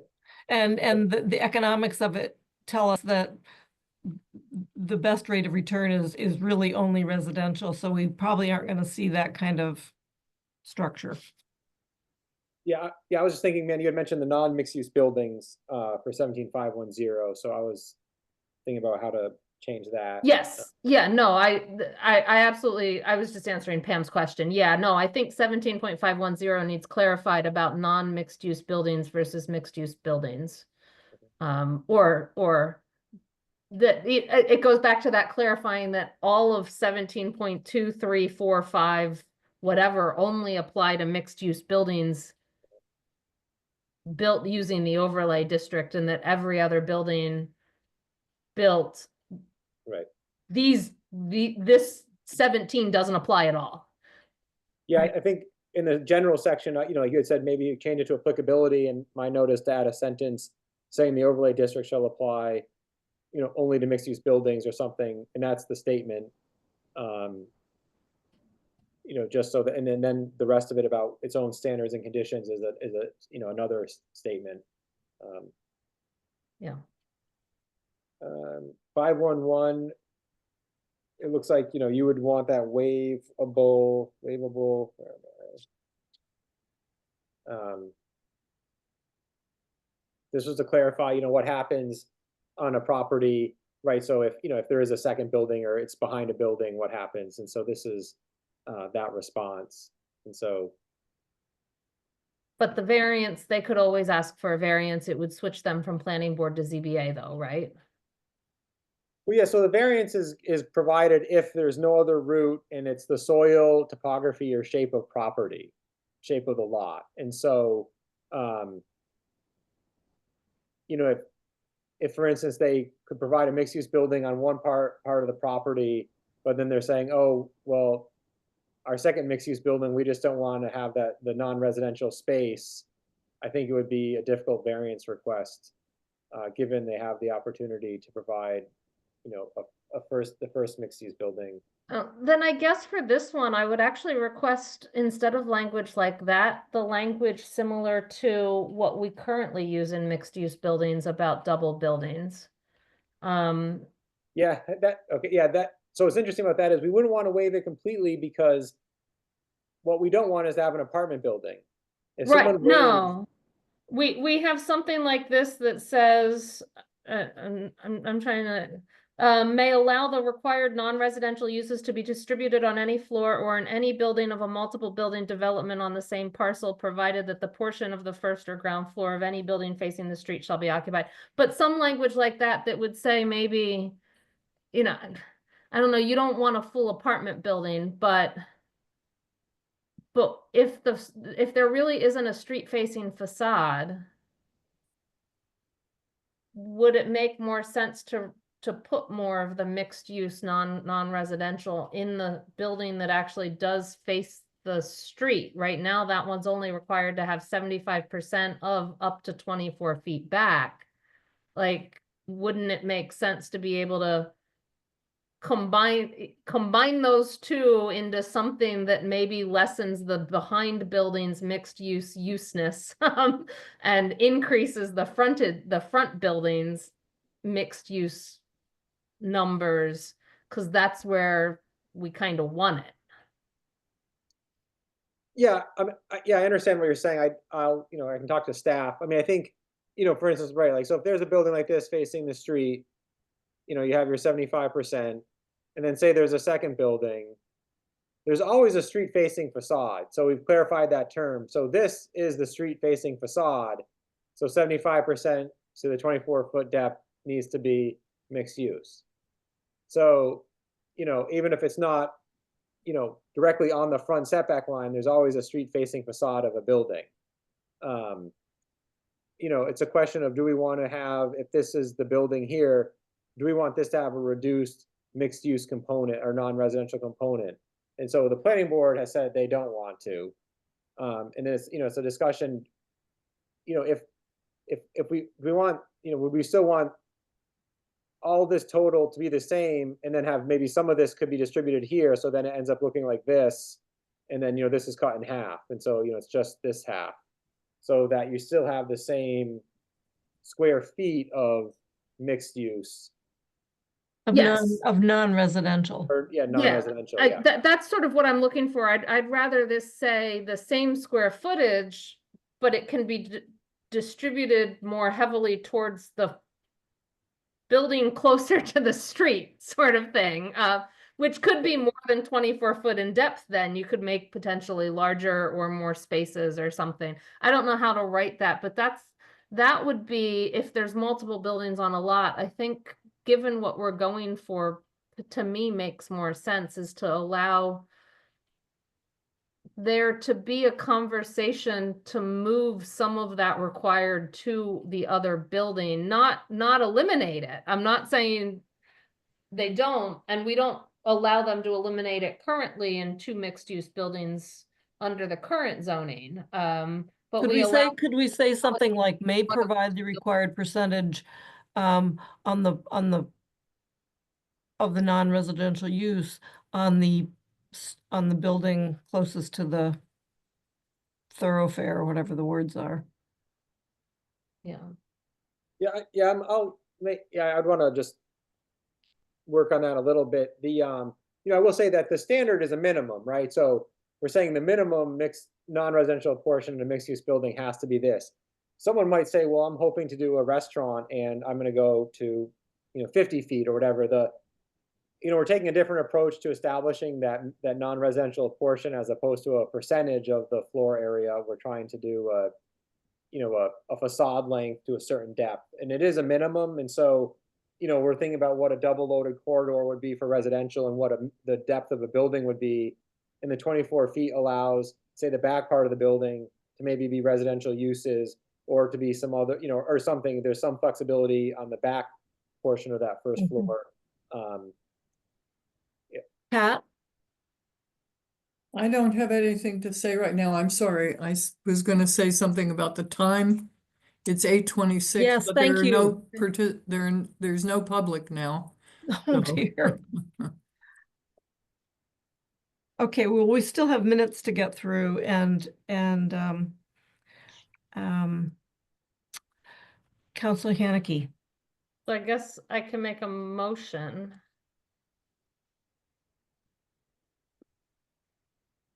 Sounded like people might prefer the 28th. So I will move to continue the public hearing to January 28th at 6:30. Can you make it 6:40? 6:35? 6:35. There has to be an election before there, probably. Okay, 6:40. And we don't know if the president can actually attend that. But 6:40. Is there a second? Second, DeAngelis. Thank you. Let's do a vote. Jennifer, Yes. Pat, Yes. Freke Ete, Yes. Counselor Haneke, Aye. Pam Rooney's an aye. So we will continue this on the 28th, which helps make a decision about the next topic, which is next date. I think it's clear. Do we need to make a vote on, as this committee, to project our next meeting? I guess no one else is going to set it for us, so Dave has his hand up. Could we hear Dave. from him before we do that? thanks, Pat. Yeah, thanks, Pat. I just wondered, I know it's almost 8:30, but does that mean, I guess I was gonna ask a question, does anyone have any substantive comments or changes for the remainder of the document? I'm just a little worried that Nate is going back to the planning board next week and we didn't get to a very small part of this document, and maybe there's too much. No, let's keep going then. Well, hold on, Pat. I'm not suggesting going over time. I'm just We just asking. continued the hearing. We can't keep going. Okay. I can make sure if I have anything, I can send them to You Nate. could get that to Nate, if anyone could get comments to Nate on that remaining portion, that way he has a complete sense of what you might want to see to take to the planning board on the 22nd. That's all I was gonna ask. Thank you. That makes sense. I personally did not have, I had some minor questions, but I could, Yeah, so sorry, I'll I just say, could, I yeah, could also send that. yeah, it doesn't have to be on the remaining portion. Send me any questions or comments on all of it. And, then that way I can incorporate it in the discussion next week. And then they can, because we're really trying to keep the same document being reviewed by the planning board and you. So it's not like I don't want to go to them with something that's different than tonight. I want to incorporate our changes and then come back. Okay, and can you encourage them to also try to wrap it up so that we have the benefit of their conversation and decision-making? Yes. Would be great. Jennifer? So the other thing I'm concerned about when we send in our comments, just to be clear to the planning board, it's individual, it's not a CRC comment, that it would just be our individual comments. Yeah, So- that's fine. We just say that they're comments from CRC members. We don't attribute it one way or the other. It's not like, so if Jennifer, you and Pam and Mandy and everyone sends me comments, we don't say necessarily here's so-and-so's comments. We usually I put them into a Well, document. you don't, not to attribute it to us individually, just so they're clear, it's not that our committee came to a consensus. No, that's fine though. They're just questions that are being asked by the CRC members. I don't. That they're individual members' questions, not. Yeah. Or just because I know, I don't think if I say something, that Counselor Haneke would necessarily want it to be reflective of What she thinks. her position. Right. The other thing I want to say is I somehow missed the minutes I went to the public packet, so I haven't read the minutes. I don't know that they were in the public packet. They're there now, but I don't think I saw them earlier, so just to say. haven't read I them. literally just noticed them when I sat down, 20 minutes before this meeting, and I said, are those meeting minutes? So can we review, can we have? till Can the I next ask, meeting can I review ask now? how many people here actually read the 03/26/2024 meeting minutes? Nobody but Pam read them. We're not going to talk about them tonight. I will ask that those be put in the next packet. Okay, that was quick. We do have a meeting schedule. I will schedule the meeting for the 28th. I will let Athena know that. And then, depending on the composition of the group, we do need to look forward to most appropriate dates for meetings going forward. And let's see, what else was? I think that's it, folks. So is there next agenda preview. University Drive overlay, solar bylaw. I'd like to wrap up what we didn't hear tonight. 2025 schedule. We also, I wouldn't mind hearing from both Counselor Haneke and staff on ADU changes and where we stand on that. I know, Mandy, you said you attended a session, which is good. We don't know what you said, but I would love to know what you said. And maybe we could hear from you at that next meeting. Jennifer, and then Mandy. Yeah, so on my to-do list, I have 2 requests from Counselor Haneke, because you had offered at the council meeting last night to send us information on the MMA testimony. So should that come to? I'll send you my written PRC? comments. I have a document. I'll send the comments I made to the committee. Great, thank you. That'd be very nice. The spoken comments I made. I also submitted a written set of testimony that were on my own behalf, not as part of the MMA panel. That would be helpful. Do I have a motion to adjourn the meeting? Jennifer, I move to adjourn the meeting. any seconds? Nate, you have your hand up, sorry, before we take a second. Sure, I Oh, was gonna okay. say that, staff had been working with the planning board on a bylaw for ADUs, but given the changing rules and regulations, we've kind of tabled that discussion. So, there isn't much of an update. We had a bylaw that had a lot, then we pared it down to be bare minimum, and now we're just kind of waiting. And so I think at some point we want to bring something to the CRC and the planning board to have, again, it's kind of like, what kind of process do we have? Is it a parallel process or a sequential process? But we're kind of waiting right now just to see how certain aspects of the legislation is Okay. clarified. It makes a big difference in how our bylaw Okay. can be structured. Okay, so I may put it on the agenda and we may not talk about it. Okay. Was there a second? But I was gonna just say, at the announcement, I did that. The EOHLCs at the hearing, they fully expect their regulations to be in full effect by the effective date of the ADU law. So early February. And are they promulgating the rules and Regulations. regulations? Okay, Yeah, so this was the hearing on the promulgation of the regulations. Comments were due by last Friday. I think the regulations, they intend to promulgate in final form the 10 days after all the comments were due.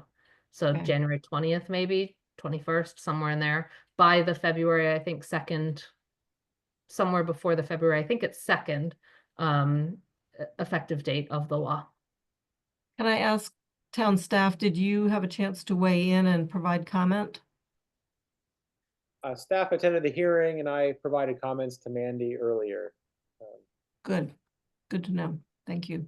Could we get what you also submitted? I don't know whether Nate submitted comments, formal written comments in the hearing.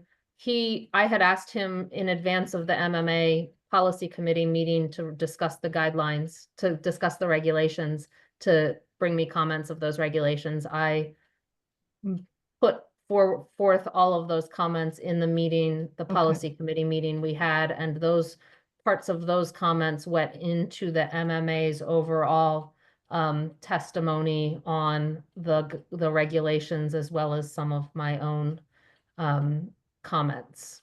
So Good, okay, that's good to know. Thank you. So we may not need to talk about it next time, but keeping us up to date would be great, so we don't go in cold. Let's take a vote, since I think we seconded, but I'm not sure we did. I'm a yes. Second. Forget a sec. Oh, you did. Thank you. Councilor Haneke, aye. Freke Ete, Aye. Pat DeAngelis, Aye. Jennifer Taub, Yes. and Pam Rooney is a yes. Thank you, Nate. Thank you, Dave, as always. And please say thank you to Stephanie for showing up and not being needed.